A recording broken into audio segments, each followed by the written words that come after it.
I still think people are way too concerned about flaws. Give the character more flaws. Because all the reactions with the Mulan shit, there's one person that was saying, this trend of writing perfect female characters is so frustrating. They're not compelling, interesting, or relatable. They have no depth. I don't know if writers think they're doing women a favor, but they aren't. The best characters are flawed always, men or women. It's like they don't trust a female character to be likable or well received unless they're completely without flaw. It's not empowering, it's insulting. The thing is, lady, far too often people aren't concentrating on adding virtues, something likable to actual characters, whether it's you know, basically Marty Stew, Mary Sue type of setup. And again, just like I was saying in that other video, people are getting that power fantasy and flat arc characters mixed up. Not every character arc has to have a flawed piece of shit as a character. If you're going from a negative to positive arc, okay, sure. Or if you're going from like a neutral to negative arc, okay, fine. Then have tons of flaws and out the wazoo, which is what a lot of the nihilistic piece of shit main characters that people basically write for a living nowadays. Uh, as you can tell, this is like one of my pet peeves. Um, Stop concentrating on the flaws. Flaws do not make people relatable. If anything, I think people are using flaws as a crutch nowadays. A very horrible, ridiculous level crutch. Because people aren't just a bag of flaws. People also have their positive points. They have their virtues. They have some sort of moral backbone. You have to start giving characters more of that, because it's easy to trip over a nihilistic, down in the dumps kind of point of view character nowadays. Those are a dime a dozen.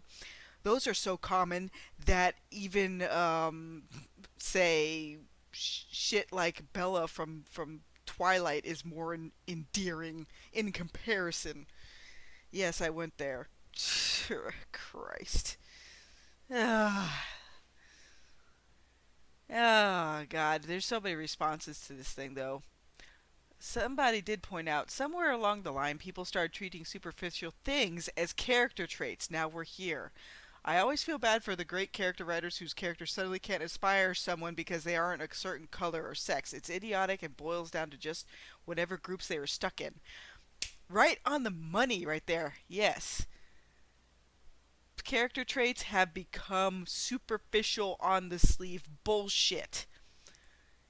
And that's not what makes a character. Go back to old pulps, go back to old science fiction, go back to old fantasy, anything from before 2000, and you'll see much more varied characters. Man, I need more. I'll be right back. I need more some goddamn coffee. I need some goddamn coffee. Okay, now I'm looking at this part. Somebody did quote something from Tumblr, which surprisingly enough, it was a broken clock can be right once at least. Don't write strong women, write interesting women. Well, here, let's put it this way. Don't write strong, women or strong men, like a whatever stereotype you want to do. Write a varied character that has strengths and weaknesses, virtues, virtues, virtues, and flaws. And I'm going to keep basically yelling about virtues until I'm fucking blue in the face. Because more often than not, people do not play up the virtues of their characters at all. They're all just different levels of an asshole. And I am sick to death of snarky heroes. I'm sick to death of asshole heroes. I'm sick to death of the rogues with a heart of gold. Because everybody wants to do that shit. And and you know what? That's probably the reason why I didn't even connect with Vegeta much. It's like he went from a negative to positive arc, of course, but he kind of fits for a lot of people, but for me it just never clicked. Just like how Superman doesn't click with some people, but Batman does. Well, I'm the exact opposite. The only version of Batman I really enjoyed a whole lot was the campy Adam West version. And I did watch the animated series. I liked his team ups with other characters when it happened.